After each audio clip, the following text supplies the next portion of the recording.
When should you start cutting? This is what everybody wants to know, and the answer is pretty simple.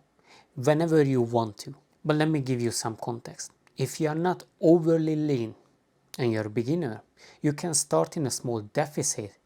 Train, you are going to lose fat, slowly gain muscle, and then slowly you are going to get to the destination of being lean and a bit more muscular.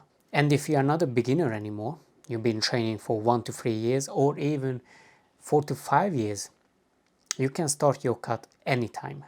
And there are many types of cuts. But let me give you an example. I have cut and bulked many times in my life, around 4 to 6 times, I lost count. I have done regular bulking, lean bulking, maingaining, and also dirty bulking in my life. And the only difference in between all of these bulks was the duration of how long I needed to cut. So for example, when I was dirty bulking, I went all the way up to 86 kilogram and I had to cut roughly around 6 to 7 months just to get to a lean state.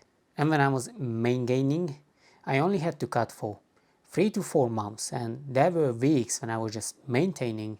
I was in a deficit, but the majority of time I spent around 5 to 700 calorie deficit. And from personal experience, I realized it doesn't matter what kind of bulking you are choosing, because at the end of the day, I added the expected amount of muscle years after years, whether I used dirty, regular, or maingaining. Any type of bulking, really. So I never gained more muscle, even if I was heavier or if I was lighter. So it only means one thing. If you've been training for a while, you need to decide whether you want to cut or not, because it is going to take way longer than you think it will. When I was 86 kilogram, I thought that I only had to lose 10 kilogram and I'm going to be really lean. Well, I ended up losing 20 kilogram and then I was really lean.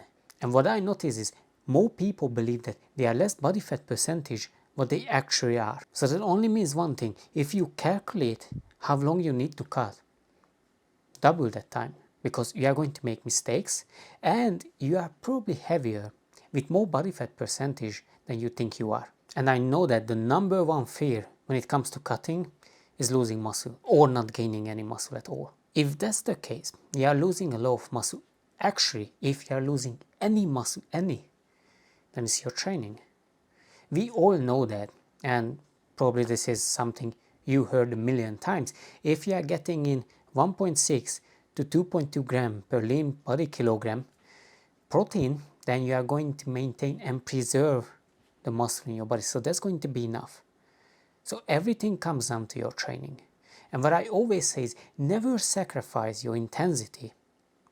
Just cut down your volume. So let's say that if you go into the gym, even if you have less energy, try to maintain your strength for 1 to 2 sets and then just leave the third, fourth, fifth set. It's fine. You can maintain all of your muscle mass. In fact, you can gain muscle even in a deficit. So this should answer the question. Cut whenever you want to cut if you are not overly lean already. But that's never an issue. But more importantly, if you decide to cut, then go all the way in. You have to cut to at least 10% if you are serious about training, so you can experience how difficult and how many challenges you are going to face on the way down, and how does it feel like to be on that body fat percentage. Because there's a chance that you're not going to like it. It comes with hunger, less energy, your libido is going to be plummeted. And if you're not up for that, at least you experience how does it feel like. And the next time you are going to do it, it is going to be way easier, because you already went through the trial and errors, and it's only going to be improved. So we can say there's going to be a smooth sailing. Majority of the gym goers are stuck in this forever bulking state. Majority, because it's difficult to cut, even though in theory it is one of the easiest thing being a deficit. It's harder to implement it though. All you need to do is start experimenting with it. I hope you learned something from this video. Give it a like, subscribe, and talk to you in the next one.